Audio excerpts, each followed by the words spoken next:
Hello, I'm Erica Shelton and welcome to Gaston Spotlight. Today I'm here with DJ Petty and John Finger. Hello. Tell us a little bit about yourselves. Both DJ and I, we are video editors for Vapor Hunting Technologies, and we want to thank you for allowing us to come in here and talk. Yeah, it's good to be back. We are former students, actually. Yes, they used to go here at Gaston, and they've come here today just to chat with us and answer some questions, and we get to know a little bit more about what you guys do and how you got there. Mm-hmm. Sure, yeah. So first, tell us about your time at Gaston. How did this place better prepare you for the line of work that you are doing? Well, do you want to? So Gaston College was a really great experience, both lecture and also here at the Broadcasting Center. I learned a lot. I came here mostly focused on video. Mm-hmm. So learning about video editing, how to work the camera. I did a few things in high school, because I think in high school I used to be a videographer for my high school. I was too. I enjoyed it a lot. Really? Yes. Yeah. So just coming in here, learning about video and also post-production, audio and Pro Tools and stuff like that. Mm-hmm. And I've always had an interest in acting and getting into directing and stuff like that, so coming here was kind of just a no-brainer. Uh-huh. Really, like, a lot of people just come to college to get a piece of paper that says I did this, but I just wanted to learn the skills to actually get more involved in the field. So. Yeah, that's awesome. When you left Gaston, what was the next step to get you where you got today? And how did Gaston prepare you or direct you into that step? You go first. I'm the guinea pig, I guess. So I think with leaving Gaston College, I did try to, I think the one thing I didn't really do well was to do internships. I did try to, I think I went to Susie Films and did an interview. Didn't go well. They liked me, but there was just a lot of people going into that internship. So that I didn't make the cut. And then I actually went and got an interview at WCCB for a part-time editor's job. Didn't get it, but that didn't discourage me. I was still working at a grocery store for a year after I left Gaston, because after broadcasting, I stayed Gaston to get my Associate of Arts, because my plan was to hopefully transfer to Wilmington.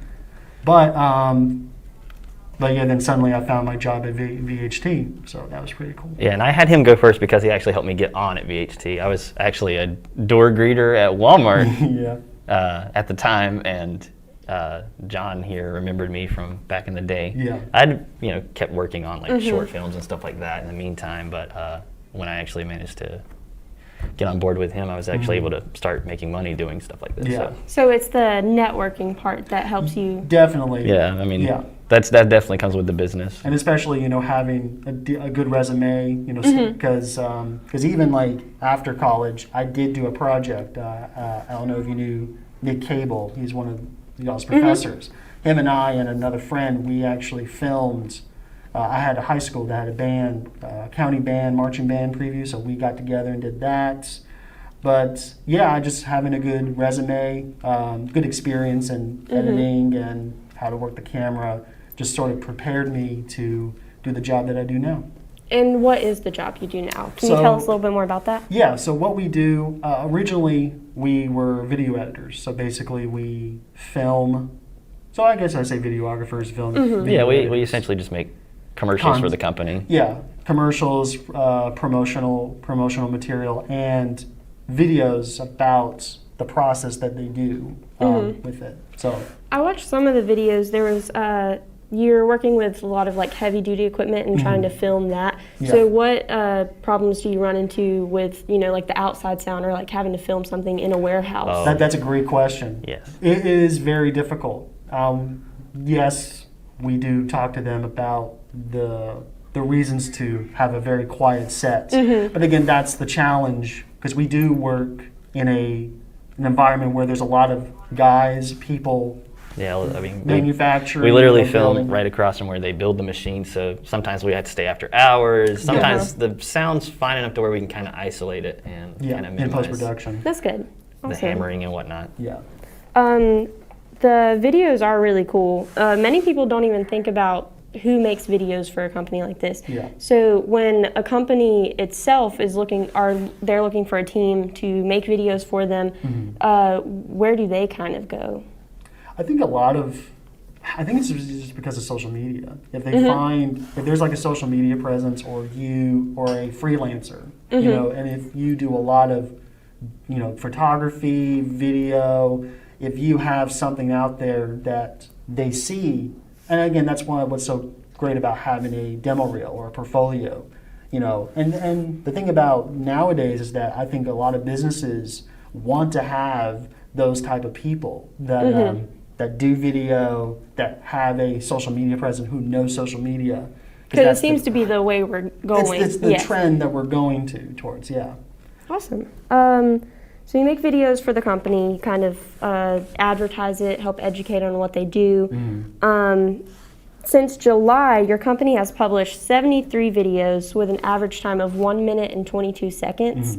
How do you come up or decide the length for your videos or the topics that you're going to do for each video? Well, the videos kind of just decide the lengths themselves, really. I mean, you just look at the footage that you have from the day. And, you know, we try to keep it short because, you know, that kind of helps with the algorithm. And it helps with the algorithm because from the trends, it's mainly towards the attention spans of a lot of people, because nowadays, like I know right now, we got YouTube Shorts, you got TikTok, there's that minute gap, that minute duration that people only have like a minute just to see a piece of content. And they're on to the next video. They're on to the next one. So that's sort of that's the trend that we've been going towards, is try to keep it short and concise. We don't really shy away from the long films if it comes up, though. Because there are many people who like the in-depth stuff about what we do, how it's done, and stuff like that. I honestly have no interest in it, but I had a great time watching the videos. It's you watch like a really old rusty piece of metal and it looks brand new at the end. It's